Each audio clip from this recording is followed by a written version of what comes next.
კიდევ ერთი მხარდაჭერა საქართველოს გაეროს ადამიანის უფლებათა საბჭომ საქართველოს ოკუპირებული ტერიტორიების შესახებ მორიგი რეზოლუცია მიიღო. დოკუმენტით ადამიანის უფლებათა საბჭო კიდევ ერთხელ ადასტურებს საქართველოს სუვერენიტეტს და ტერიტორიული მთლიანობის მხარდაჭერას. სერიოზული შეშფოთებაა გამოთქმული ოკუპირებულ ტერიტორიებზე არსებული ვითარების და ეთნიკური ქართველების წინააღმდეგ დაფიქსირებული სხვადასხვა სახის დისკრიმინაციის, სიცოცხლის უფლების დარღვევის, უკანონო დაკავებების და გატაცებების, საკუთრების და ჯანდაცვის უფლებების დარღვევის და მშობლიურ ენაზე განათლების მიღების შეზღუდვასთან დაკავშირებით.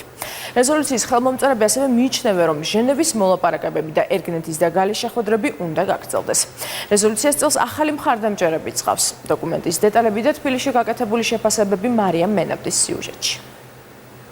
საქართველოს ხელისუფლების კონტროლს მიღმა დროებით დარჩენილ ტერიტორიებზე, რომელსაც 2008 წლიდან რუსეთის საოკუპაციო ძალები დაეპატრონნენ, ადამიანის უფლებრივი მდგომარეობა მძიმეა. ამის შესახებ მსოფლიოს საქართველოს პირველი დიპლომატის მოადგილემ კიდევ ერთხელ უთხრა და გამოთქმულის გასამყარებლად მათ ბოლოდროინდელი ფაქტი შეახსენა, რა დროსაც ოკუპირებულ ნაბაგებში საქართველოს კიდევ ერთი მოქალაქე გაურკვეველ ვითარებაში გარდაიცვალა. წუხარებით უნდა აღვნიშნოს საქართველოს მოქალაქეების უკანონო დაკავების და სიცოცხლის ხელყოფის შემაშფოთებელი ტენდენციები, რაც მიუთითებს ეთნიკური ნიშნით ძალადობის წახალისებაზე ორივე რეგიონში. ამის ბოლო მაგალითია საქართველოს მოქალაქის ირაკლი კვარაცხელიას სიკვდილი, რომელიც უკანონოდ დააკავეს და გადაიყვანეს ოკუპირებულ აფხაზეთში, უკანონოდ განთავსებულ სამხედრო ბაზაზე, სადაც ის გარდაიცვალა. ჟენევაში გაეროს ადამიანის უფლებათა საბჭოს მე-40 ხდომაზე ოკუპირებული საქართველოს პრობლემების შესახებ წუხილი არაერთმა ქვეყანამ დააფიქსირა და თანადგომა რეზოლუციის მხარდაჭერით გამოხატა. დოკუმენტში შეშფოთებაა გამოთქმული განგრძობადი ოკუპაციისა და ეთნიკური ქართველების მიმართ დაფიქსირებული დისკრიმინაციის გამო. აგრეთვე უკანონო გატაცებების, დაკავებებისა თუ მშობლიურ ენაზე განათლების მიღებაში შექმნილი დაბრკოლებების გამოც.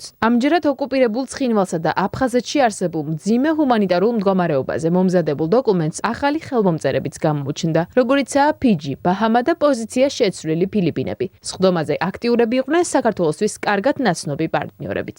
ძალზედ შემაშფოთებელი მოხსენებები საქართველოს ოკუპირებულ ტერიტორიებზე ჩადენილი დარღვევების შესახებ ხაზს უსვამს ადამიანის უფლებათა სიტუაციის გამოსწორებისთვის დამოუკიდებელი მონიტორინგისა და ანგარიშგების საჭიროებას ისეთი ავტორიტეტული ორგანიზაციების მხრიდან, როგორიცაა გაეროს ადამიანის უფლებათა უმაღლესი კომისრის ოფისი. ამის საჭიროებაზე მეტყველებს ასევე ირაკლი კვარაცხელიას გაურკვეველ ვითარებაში სიკვდილი.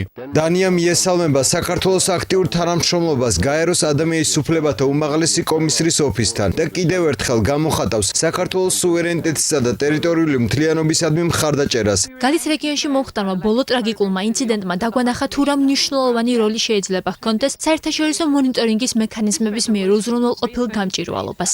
საერთაშორისო მექანიზმების ოკუპირებულ ტერიტორიებზე დაშვება ის მთავარი თემაა, რომელზეც ქართული მხარე პარტნიორებთან ერთად წლებია პედალირებს. ეს კი რუსეთის წინააღმდეგობის გამო დღემდე მიუღწეველია. შერიგებისა და სამოქალაქო დანესტორობის საკითხებში სახელმწიფო მინისტრი მიიჩნევს, რომ მიღებულ რეზოლუციაში გაეროსა თუ სხვა საერთაშორისო ორგანიზაციების ოკუპირებულ რეგიონებში შეშვების მოთხოვნა სასიცოცხლოა. ამ ინსტრუმენტების მუდმივი რეგულარული გამოყენება არის სასიცოცხლოდ მნიშვნელოვანი, სწორედ იმ ხალხისთვის, ვის უფლებებზე არის საუბარი, იმიტომ რომ ეს უფლებები იყოს გარანტირებული, დაცული და არა ვინმეს ნებასურველზე დამოკიდებული, განიხილავს თუ არა მაგალითად რუსეთი დღეს თუნდაც გაეროს ადამიანის უფლებათა საბჭოს ფორმატში ან ჟენევაში ამ საკითხს. საექსპერტო წრეები მიიჩნევენ, რომ მართალია რეზოლუცია რუსეთს არც არაღიარების კურსზე გადაიყვანს და საქართველოდან არც ჯარებს გააყვანინებს, თუმცა მას ხანგრძლივ პერსპექტივაში აქვს დატვირთვა და თანამეგობრობის მუდმივ ინფორმირებასა და მათი მუდმივი მხარდაჭერის დაფიქსირებას ემსახურება, რაც ნაწილობრივ რუსეთის შემაკავებელ ფაქტორადაც შეიძლება ჩაითვალოს. გაეროს ადამიანის უფლებების